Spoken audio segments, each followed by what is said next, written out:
واش عمرك فكرتي شنو كيوقع لدماغك والجسم ديالك الا ما نعستيش مزيان؟ واش كتعرف ان قله النوم كتدمر صحتك الذاكره ديالك والمزاج ديالك بلا ما تحس؟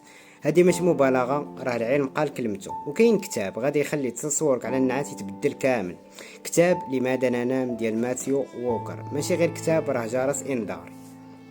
شحال من واحد كيفيق بلا نعاس، مخلوع، معصب، بلا تركيز، ولا كتنسى كلش، كتقلق على والو، كتحس راسك مريض بلا سبب. راها كلها علامات ديال الحرمان من النوم، وهادشي كيتراكم مع الوقت حتى كيبدا الجسم ديالك ينهار.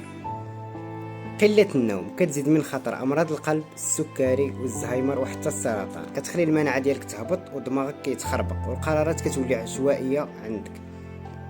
ولكن ما تخافش، هذا الكتاب جاي باش يفيقك، باش تعرف كيفاش تنعس مزيان وتفهم شنو كيوقع لدماغك بالليل، وكيفاش النوم كيعالجك كل ليله وانت ما واعيش. دابا الا بغيتي تعرف الحقيقه كامله على النعاس، خليك معايا وغادي نوريك علاش النوم هو اقوى دواء واخطر سلاح في حياتنا.